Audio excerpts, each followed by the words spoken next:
Nalalaban pa rin po siya. Nalalaban pa rin po. Kahit saan po, pwede adalhin po natin.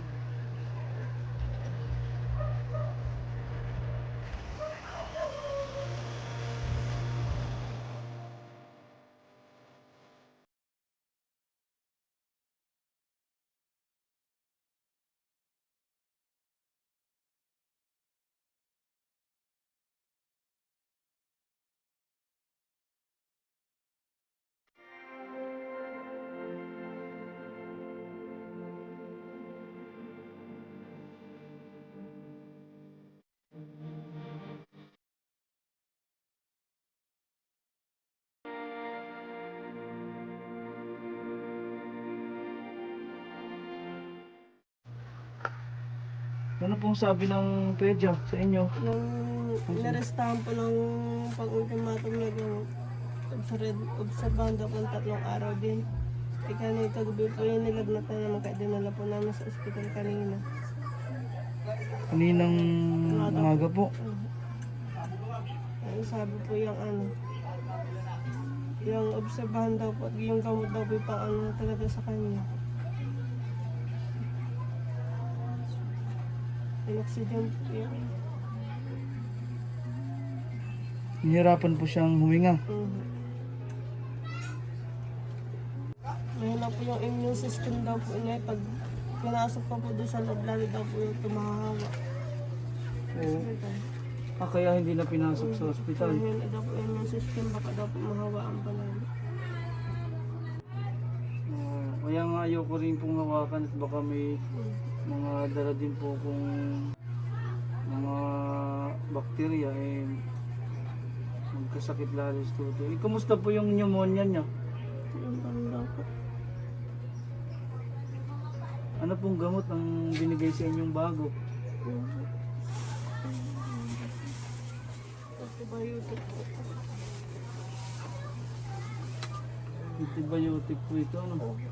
Ito Ginawa po yung mga binigay kahapon? kahapon po. Ginawa po 3 times a day na po yan. Dati ay Yung once a day lang po. Ginawa po 3 times a day kanina po ng doktor sa dami. community. Ang liit pa ni Tuto, ang dami ng gamot. May politik para sa ubo niya. Ito sa lagnat. Ito ay para sa para may nutrients yung katawan niya. Hindi po siya siniruhan. Pumirma po kami kanina. Pinunan daw po yung sagi. Wala daw pong pidya na doon. Umalis daw po yung mga pidya daw po di baguhan. Napa-obserbahan po 3 araw. Pag hindi po, may accompany na po. Pero nung pumunta po kayo ng hospital, mas nangihina po siya o ganyan na siya? Sige naman po yun.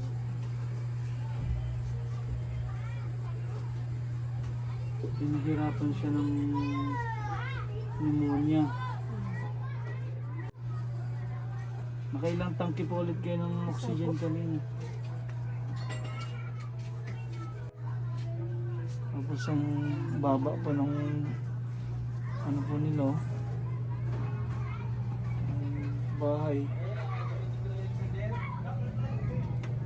Doon po sa inyo ay hirap naman sumakay. Sasakyan. Kaya nandito po kayo sa nanay mo. Ilang taon lang po si Tutoy? 4 na taon po. Malima po yun sa October. Dapat si Tutoy ngayon ay nagalakad na.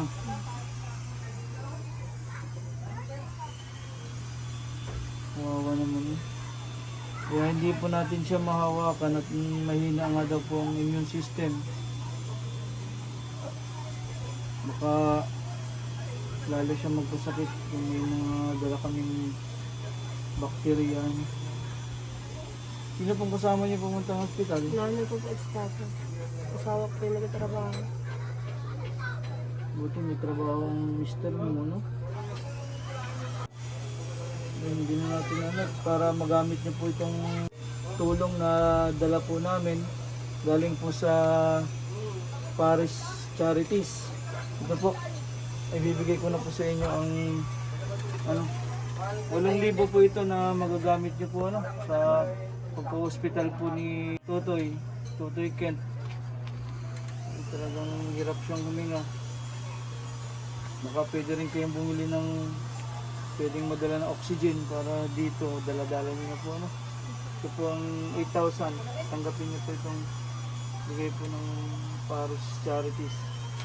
1, 2, 3, 4, 5, 6, 7, 8,000 po para po sa inyo. Magpapasalamat po tayo sa nagpaabot po ng pagmamahal kay Totoy Kent. Dahil nag-aalala po sila. Sila po ay nagtulong-tulong po from Paris po. Marami pong salamat sa inyo. Miss Mina Acuna and Miss Edith Sario, Miss Sally Burigor, Miss Celia Esmeralda, Miss Susan Asilo Sayas po. Maraming pong salamat sa inyong pagmamahal sa bata. Talagang kita naman po natin yung kalagayan ni Tutoy Kent.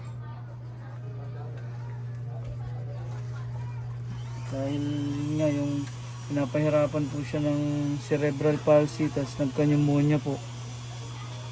Ang dami po niyang iniinom na gamot sa ganyang katawan niya ay kawawa na pong Tingnan niya po. kanyang mga organs, lalo na yung mga kidney. Pag ganito kadaming gamot, napakahirap po. So, balik-balik po sa ngayong linggong ito, nakailang balik po kayo sa hospital namin dito. Alam po kami po. Nandito po. Ito, padalawa po. Makakadalawa na po kayo. Tapos sa center pa ng Sa pedya, pidya po. nakatatlo. Oh, 3 na po sa isang linggong ito. 3 beses po siya. Tulog lang po siya ng tulog eh. Sabi po, sadya daw po pag nangirapan.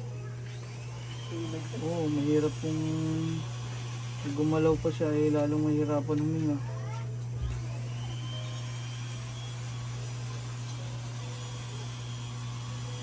Sana magamit niyo po yung pera sa ano, pag emergency, lalo na po ngayon at kailangan niya ng oxygen.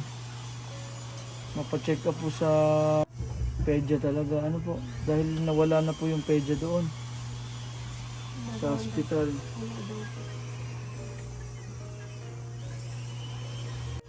Para malapatan siya ng tamang gamot po. Siya po ang bunso niyo, ate, ano? Napakahirap, di natutulog pa ba kayo sa gabi? Kakasakit na din po nga niya. Sa puyat. Hindi ka naman pwedeng matulog pag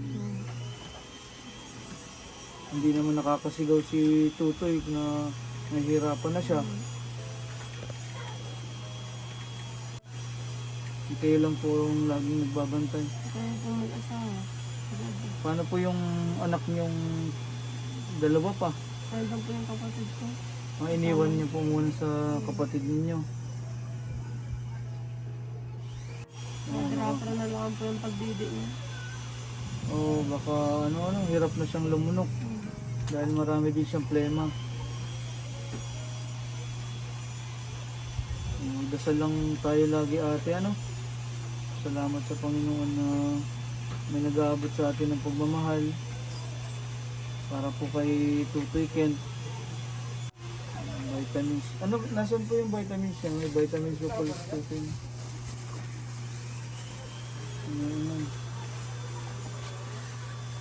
Ayun, buti may vitamins sa Tutoy na ascorbic acid. Ganyan lang po siya, ganyan lang kaya niyang mulat.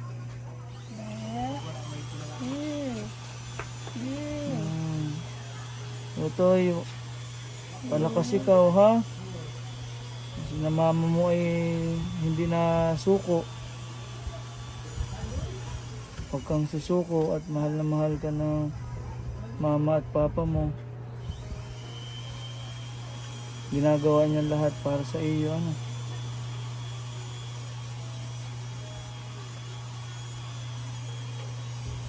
Ano na lang pong iniisip niyo pag nahihirapan kayo? Lalaban pa rin po siya. Lalaban pa rin po. Kahit saan po, pwedeng adalhin po natin.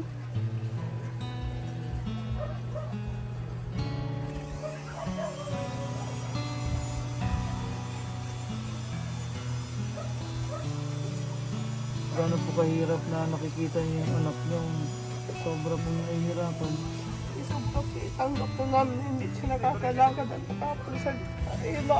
Nadagdag lang po yung sakit niya. Hirap niyo.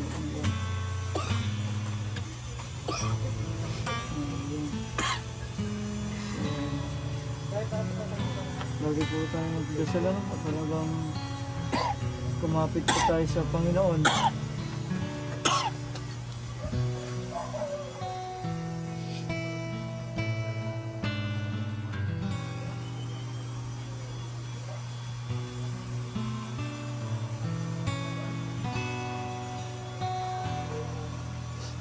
Huwag po tayong susuko, ate. Kami po ay andito para magpaabot sa inyo ng tulong para kay Totoy Kent. Ano po? Marami pong salamat sa nagpaabot po ng pagmamahal kay Totoy Kent. Kung may gusto pa po magpaabot ng tulong, pwede po kayo mag-message sa amin sa Facebook page po namin na Dongs Do It, para po sa pamilya ni na ate. Talagang ilalaban po natin ng kalagayan ni Totoy Kent. Kaya sa Paris Charities, maraming salamat po sa inyong pagmamahal.